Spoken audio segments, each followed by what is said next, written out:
Dungeons and Dimwits, Chapter 5, Reanimator. A white pawn moved to H4. Sunny looked at the screen and shook her head in disbelief, and captured the audacious pawn with her queen, smirking to herself.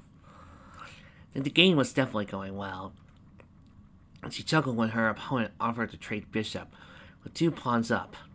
All trades were going in her favor. She moved her queen, forcing the white knight back and pushed her own knight forward, causing a counterattack on the weakened king's position. Her opponent only pushed the pawn far away from all the action. Sunny moved the queen again. And a checkmate, to which her opponent pushed the pawn in front of the king 1 square forward. Sunny clicked onto the knight, preparing to check when she spotted another move. A much better one. Oh, you didn't see that coming, she muttered to herself. I just captured the knight with the rook, and you can't take back because the g-pawn is hanging. And once it falls, you're getting checkmate on the next move. If you don't take the rook, then I'll sacrifice it on g3 anyway. If you don't take it then, I'll shove it up your throat until you choke. She clicked on the rook, and moved to the capture the knight. As she expected, her opponent took the rook.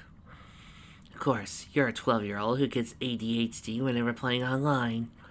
Sunny shook her head and captured her pawn with her queen, forcing the king into the corner, where he got checkmate on the next move.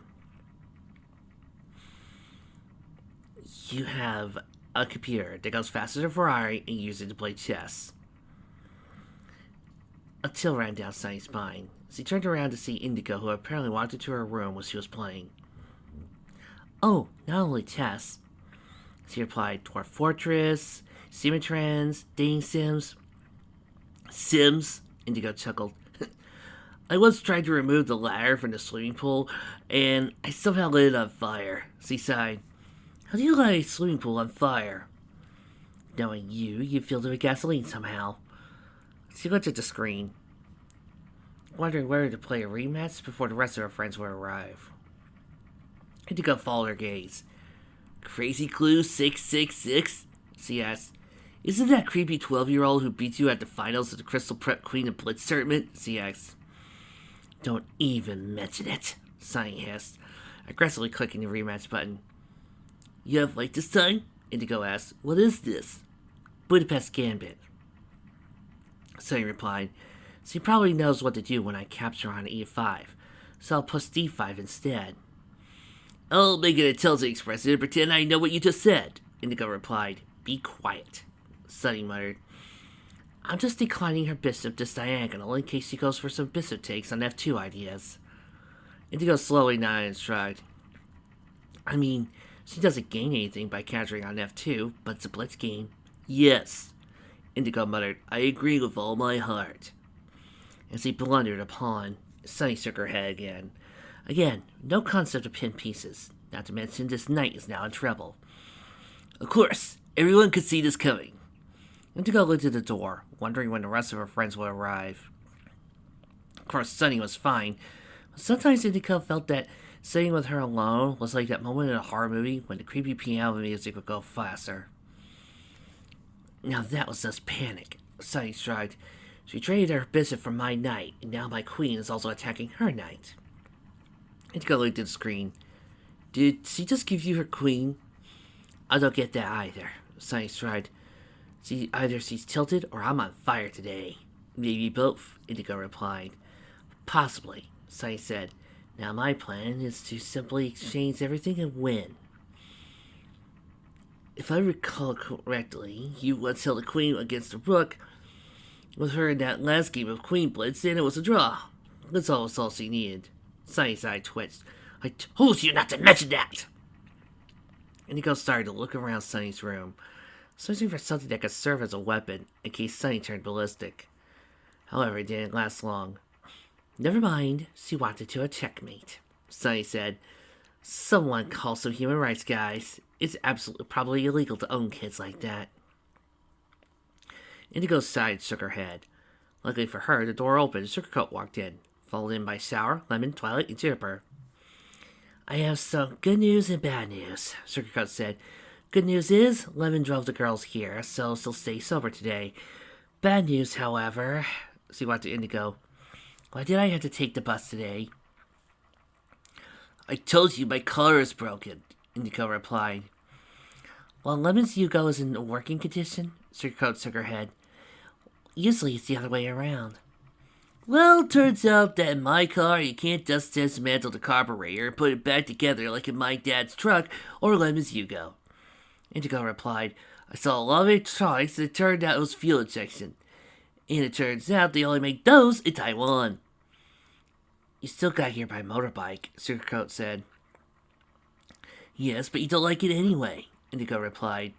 You said something like, I don't fancy becoming an organ donor last time I offered to drive you home. Before you ask, Bulk let me borrow his truck since that one time I helped his father with timber and moved the damn thing into a bog. How did you even do that? Sugarcoat asked. It's roughly the size of the battleship Yamato, Indigo smirked, and this bog looked like the legit road. Then I was selling axle deep in mud, offering some cool freeway flashbacks. I could totally see that, Sarah rubbed her back. Also, I prefer your car. I think the company that made Lemon's car also made guns, right? They sure know how to inflict pain. It's because they never assumed people can go that big. 2% looking sour. I mean, have you ever considered a career? She jumped on one leg, rubbing her ankle, and looked at Indigo. Why did you kick me? Trust me, I'm saving your ass, Indigo replied, lowering her voice to a whisper. Don't miss him modeling around sour, unless you'll see how sour he get. Do I want to know why? I think it has something to do with the club. My apologies for that reference. No, Twilight replied. Also, I'm going to get to the game now, or does anyone need anything they're addicted to, like food, chess, beer, cigarettes, or snarky comments? You're not getting any beer today, by the way, Sunny said. Your brother asked me if we were drinking together, and he really wasn't happy. He thinks I have a bad influence on you, even though you went to school full of junkies. Twilight sighed. You can't stay sober when someone kills a chul using a halfling as it makes you flail. Amen to that, Sunny nodded, turning away from her computer and walking to the door. Onwards to the role-playing cave. They walked downstairs to Sunny's basement turned gaming lair. Not much changed there since their last visit. The jet glider model was on the floor with its cover partially removed to reveal the electronics underneath. One of the old closets was open, filling its contents on the floor. Hey, what's this? Indigo asked. Beneath all those old uniforms. It's most definitely not a body pillow, Sunny replied, pushing the old uniforms, most definitely not a body pillow, back into the closet. Yeah, okay. Indigo shrugged. Was that girl on it even legal? She was, Sunny replied. I totally didn't buy it from a totally talented artist at a con I most definitely didn't go to. I remember, Lemon said. I didn't go with that con with you, too, and I remember I didn't start to doubt your taste when you didn't buy it. Tuber rubbed her temples. My head hurts just from hearing that, and I have a lot of acting to do today. Also, Katashusha, seriously? Shut up, sighing Mara, blessing. Can we talk about which Chinese cartoon is better? Indigo asked, searching through the contents of a paper bag she brought with her. You want spring rolls or sweet and sour chicken? Chinese cartoon, Sunny hissed. She preferred her eyebrows. Chinese cartoon. Sugarcoat chuckled. Chinese cartoon. Good one, Indy. My sister made chicken for you? Sour asked. Watch out, her cooking is rather poisonous. Indigo sighed. I said sweet and sour chicken, not sweet and sour chicken. Who came up with that name anyway? Keep digging, Indigo. There are at least 3 people in this room you didn't offend yet, Sugarcoat said. Or maybe 2, because I'm still mad at you for using me to beat a chul to death. Oh, chill out, Indigo replied. I'm gonna heal you soon. Unless we ended up in some shithole where everything tries to kill us, Sugarcoat looked at Twilight. What seems to be the case? Oh, don't worry, Twilight smirked, opening a file with her notes. Indigo frowned, seeing a pile of papers nearly spilled from it. What's this? Oh, I did some rewrites to suit your playing style more, Twilight replied. Although soon we'll do some serious dungeon crawling, so be prepared. Okay, Sunny said, taking her seat. Bring it. Upon closer inspection, the village turned out to be empty. Well, not completely empty. The huts were abandoned, although at least one of their former inhabitants was currently hanging from a tree, having eaten by birds or something worse. There was, however, one building with the smoke still coming out from the chimney, the large inn with the middle of the village. Odd, Sarah said. The cultists massacred the village but left the inn intact. Maybe they need to crack open a cold one too, Fafnir replied. Baron was still querying the unconscious Grey Mouser. It didn't seem like Lemon's healing helped him at all. That, or they're the new owners, Lemon said. Then I'm afraid their choice of drinks may have changed. For once, Bloody Mary will have actual blood in it, Kamar chuckled. So, do they explore the place? Well, maybe there's beer inside, Fafnir said, walking towards the door. It was slightly ajar, with some marks on it as if someone tried to break it with an axe. It sits so traps, the barbarian said. I don't believe you. You could walk for weeks in the most interesting districts of Bangkok. You wouldn't find a trap either. Sauer walked to the door and looked around it. Okay, there are no traps, but someone's definitely inside. Fafnir raised his hand with an unconscious Grey Mouser in it. I'm armed and dangerous. Dangerous? To whom? Lemon asked. Okay, let's get inside. The inn was dark, but didn't look abandoned otherwise. There was no dust on the floor, and the tables were standing neatly, with chairs around them. The chair was filled with the smell of beer and, much to the hero's surprise, scrambled eggs. Get out, whoever you are, Sauer muttered. In the name of Solonor Thelerinda, reveal yourself. An overweight, scruffy man emerged from behind the counter. He held a crossbow, but lowered it when he saw his guests. Long every day you heard the names of wolf gods in this coast valley, he said. We noticed, Fafnir said, putting the unconscious halfling on one of the tables.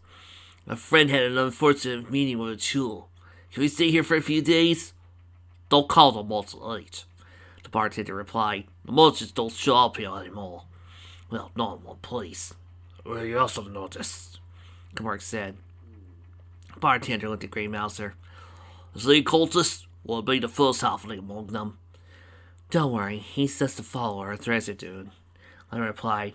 I know this is usually not good news, but, well, better the devil you know. The bartender looked at Lemon. I say, he muttered. As I said, we don't have much food. He has deer meat, Sauer replied. Also, there's fried chules somewhere across the ridge, though I'm not sure they're edible. Maybe for half-orcs, Camargue shrugged. Oh, be has a beer at least. Player, yes, one of them nods to high for the cultists, the bartender said. So line! A short girl with curly hair, dressed in a simple woolen dress, walked out of the kitchen. She froze, her eyes widening when she saw the colorful group of adventurers standing by the counter. Bring the player something for this little fella. Bartender pointed at Grey Mouser. Where did you find this particular creature? Fafnir shrugged. I was just hanging out at some halfling village, so completely without a job. I saw a poster saying that... Wait, you can read? Sauer said. Another halfling read for me, Fafnir replied, smiling sheepishly. He said that Jolly Sackville Baggins would be burned at the stake for necromancy, sorcery, murder, kidnapping, and stealing a set of silver spoons. So, naturally, I had to look at it. You helped him escape? Sauer asked. Also, is this some kind of suggestion? Wherever this halfling goes, he ends up at the gallows? Nah. Fafnir chuckled. Bloody halflings can't burn anyone properly, so I wanted to show him how it's done when he kicked me in nuts and ran away. The bartender looked at Fafnir, then at Grey Mouser. How could he kick you in the nuts? Maybe it was a headbutt, Fafnir shrugged. He only knows those halflings are fast. Grey Mouser opened one eye and groaned. Jump, flip, and kick. The ancient art of Habitsu. Is biting the ankles part of it? Sauer asked. Only when elves are involved, Grey Mouser replied. Also, I've been wondering, while unconscious, Lemon asked, looking at the bartender's daughter, who just put a tanker of beer forever. I could wonder while being unconscious, you know, Grey Mouser muttered. I mean, If those cultists put a bog full of chills here, maybe something else is in store for us. We need more firepower. What about the catapult? Gamork asked. That's a bad idea, Sarah replied. There's never been a time in history when a catapult was a bad idea, Gamork said. Every problem in the world can be solved with enough catapults. And what will we build them off of? Fafnir asked. Who's going to drag them through the mountains? To think about it, we can get an army, Greymaster said. No mercenaries, Lemon replied. We have to share the money. I'm pretty sure those cultists aren't that rich. Not to mention, seducing all the mercenaries to make them forget we were supposed to pay them is a lot of work. Not to mention that critical failure always hits when you least expect it, Fafnir chuckled. His laughter died down when he looked at Greymaster. Wait, you're not planning on bringing an army of undead here? Greymaster only smirked. Twice sighed and looked at Sugarcoat. Remind me exactly how many undead you can control at the same time? Sugarcoat shrugged. I think I lost count a while ago. But then they come and go. I mean, the spell only works for 24 hours anyway. Twice shook her head. Let's pretend I believe this. Sonny, how many barrels of gunpowder do you have left? About 2, Sonny replied. To wish. Also, why don't you ask Sour how many arrows he carries?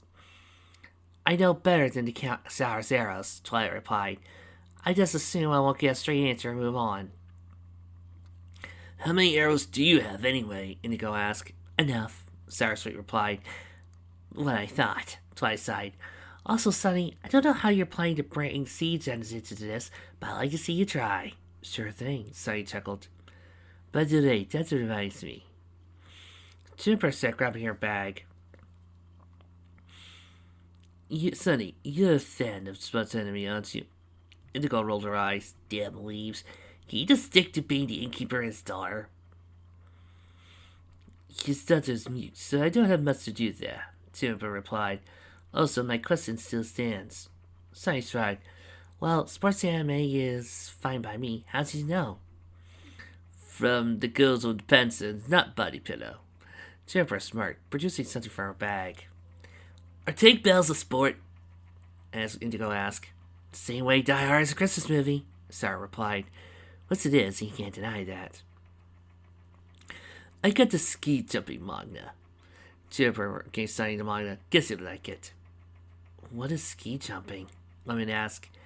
I tried it once. It was painful. Exactly what it says on the tin. Also, you're done talking? I want to know what your plans on how to take on the cultists. Yeah, right. To thwart them all? Indigo chuckled. We've been through this with Sugarcoat. Also, I still wonder by what logic is riding a tank and shooting things a sport. I mean, it sounds fun, but... You should stop playing barbarians, Sugarcoat said. You break character but still stay stupid. I mean, you have running, right? It's a sport. But you have car racing, which is a sport too. The idea is the same, but with machines. Now you have combat sports, and machines are what you get. Indigo shrugged. Robot fights? I don't know how you did that, but that sounds both stupid and awesome, Sugarcoat replied. I'm a natural, Indigo said. Twilight cleared his throat. Can we get back to the game? Sure, go on, Sonny replied, taking a look at the manga Juniper gave her. Grey Mouser, what are we going to do tonight? Fafnir asked, watching the halfling read some old tome of most likely eldritch lore. Same thing we do every night, Grey Mouser replied. We're going to fuck out those cultists. And if this was my table, that was a one-way ticket to getting raft ice. Well, I see Gamork is preparing more barrels, Fafnir said. Is it gunpowder or what? The half-orc adjusted protective glasses. Among other things, I'm putting some spells into it to increase damage. Also experimenting with other explosives. Behind Gamork, one of the empty huts suddenly turned into a ball of fire. Fafnir ducked. Debris and burning planks flew above him, hitting the broadside of the inn.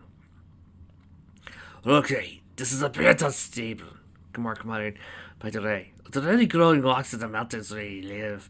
They make you feel sick if you keep them going on for too long. Nothing like that, the barbarian replied. What are you asking? Well, I think if you get a big enough barrel, fill it with those rocks, put some gunpowder in there, and get some dwarf inside so you can launch the charges when the time comes. The effects could be well beyond what we can imagine. Doesn't have the tendency to start a chain reaction, leaving an explosion to end all explosions. No castle will resist such power. What about the dwarf? Sarah asked. She was busy shooting her bow at Charlene, the innkeeper's daughter. Each time missing her fraction of the knits, causing the girl to squeal and make rude gestures at her. They never find the body. I can get behind that, Sarah said, firing another arrow at Charlene, hitting the wall inches from her left hand. Lemon shook her head. Have you ever wondered why everyone thinks elves are dicks? No idea, Sarah shrugged. Guess lesser races can't just appreciate. I think lesser races really appreciate not being shot at, Lemon replied. Leave that poor girl alone. She's just an innkeeper's daughter, Sarah said. I mean, there's plenty of innkeepers in the world, and most of them have some kind of daughter. Now, when it comes to elves, for all we know, she might even be a Wu-Jin mystic with mastery of fire, Lemon said. Elves always judge a book by the cover. Not to mention that with this attitude, you're just getting hate from all the other intelligent races. Other races are intelligent? Fafir needs a map to tie his shoes.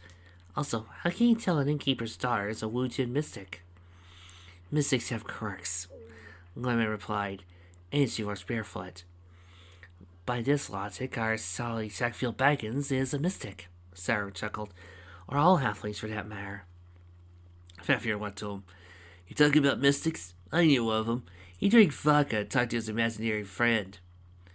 Mystics drink vodka? Lemon asked. I only met a boring teetotaler who resisted seducing for far too long. Well, some of them don't, Sarah replied, but others only reach mystical state by getting seat-faced. Our mystics prefer mushrooms, Fafnir said. I ate them once, and then I had a dream I was playing dragon chess with Asmodeus, and I can even play dragon chess. I once won against him, Lemon said. I mean, he gave me the warrior odds, but still. Suddenly, they heard a loud explosion and saw Gamor covered in soot, sitting with the remains of a flask in hand. That was almost stable, Gamork replied. So our plan is blowing up all the cultists? Grandmaster asked. If we're to kill Call Cthulhu, Fafnir asked. Yes, but we all died, Lemon said. And we don't want to die here, because unlike the poor Call of Cthulhu cultists, those cultists apparently shit gold coins. Also, we want to get rich and kill everyone so they don't track and kill us like the late Sinbad the Sailor. So basically, we need an army that will deliver the explosives to the cultists in our stead and won't ask for money in return. Smarty Mouser smirked. And I have happened solution to both these problems. Sarah groaned. If you brought here an army of undead, I will fucking kill you. The halfling smirked sheepishly. Well, actually, he put two fingers in his mouth and whistled. Several undead emerged from behind the bushes. Even more approached from behind a ridge, walking towards the village in an oddly mechanical fashion. The heroes recognized some of them. Skeletal pirates watched in formation with the city's executioner and his assistant, as well as the woman Sarah had shot, the arrow still sticking from her forehead. There were also older zombies, almost decaying. Some of them skeletons were probably small, probably belonging to halflings. Most of them were armed with a wide range of weapons, from rusty swords and cutlasses to spears, scythes, and slingshots. Two large orc zombies dragged a catapult behind them. It was as old and decaying as its users, but a skilled artificer could probably bring it back to working condition. What was more, it was followed by more orcs. They were all undead, but it didn't matter much. They smelled almost the same as they were alive. Hey, are those the orcs that besieged that one shithole we lived in? Fafnir asked. There'd be no siege if you didn't tell their leader that his mother was a whore, and that he'd be his father, but a dog was faster than you. Greymaster replied. Not my fault, Fafnir sighed sheepishly. I didn't know the city walls were ruins. Well, now the whole town is, Greenmouser sighed. But at least I borrowed that orc company you slain and told them to wait in some cold cave so they wouldn't decompose so much. How do you even control them? Sarah asked. I mean, you have to roll the dice constantly to keep under your control, right? Yes. Greymaster chuckled nervously, lowered his voice to a whisper. Sarah, for the love of Thrazudoon, shut the fuck up before Twilight. Sugarcoat! Twilight looked at Sugarcoat, the lenses of her glasses almost glowing. Are you sure you can control this many undead? Well, under some circumstances. Sugarcoat smirked, throwing nervous glances around. I mean, I can neither confirm nor deny what was once pretty impossible may be now, upon careful consideration, more likely to occur, even though the chance to event such an event to happen may seem like it's impossible. Tell her you smoked weed but you didn't inhale, Lemon prompted. Why would I do that? Sugarcoat asked. Yeah, I always inhale too, Lemon tried. But yeah, a whole army of undead seems a bit above your level. Bullshit, Sugarcoat replied. I can roll the dice to prove it. Okay, Twilight said. But if you don't pass, then all those undead will rebel. Makes sense he doesn't use wooden dice, Juniper whispered. It's a pretty good stage whisper, causing Indigo to chuckle. What's so funny? When I was 14, I tried to make weighted dice and I blew up the microwave oven. Indigo replied, just by luck. My parents didn't let me play video games for a month, and they thought I decided to become a terrorist after playing Counter-Strike. Fascinating, Twilight said.